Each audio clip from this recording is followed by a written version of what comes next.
Welcome to Wow Fluency and thank you for joining us on your English learning journey. Today we are going to read another piece of text together. We are going to listen attentively and try to understand what is written. And finally we're going to answer some questions relating to the text. Please watch this video till the end as it's very useful. A flower is the part of a plant that blossoms. Flowers produce the seeds that can become new plants. Most plants, including many trees, grow some kind of flower.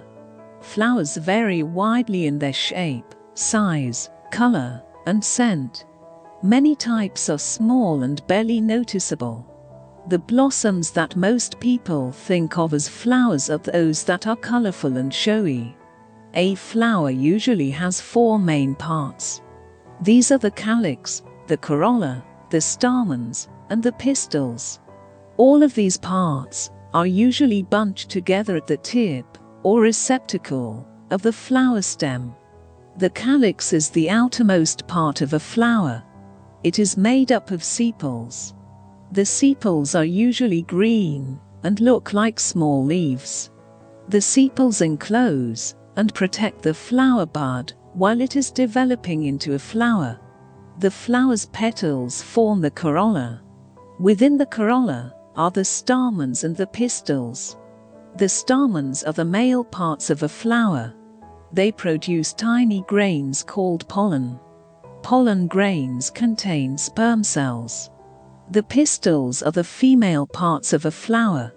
The pistils contain egg cells that can develop into seeds.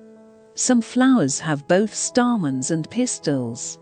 Others have either stamens or pistils. Pollination is the process by which flowers form seeds. This is how plants reproduce. There are two main kinds of pollination: self-pollination and cross-pollination. Self-pollination is the transfer of pollen from a stamen to a pistil on the same plant.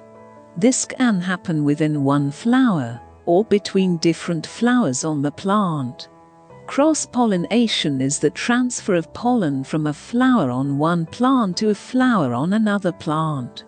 After a grain of pollen lands on a flower's pistil, fertilization occurs. That is, a sperm cell from the pollen enters the egg cell in the pistil.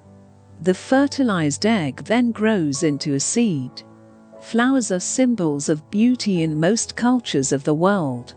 Many people give flowers as gifts.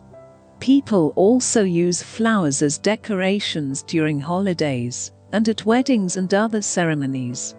Flowers with a lovely scent may be made into perfume. Question time. Write your answers in the comments section. What is a flower? Flowers vary by four things. Name them. Name four parts of the flower.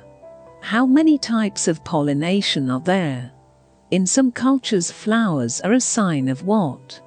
What could flower scent be used for? What is the usual color of the sepals? What is the calyx? We look forward to your answers. That brings us to the end of this video lesson. If you enjoyed it, you can find more like this by clicking the pop-up banner on the top right of your screen. Goodbye.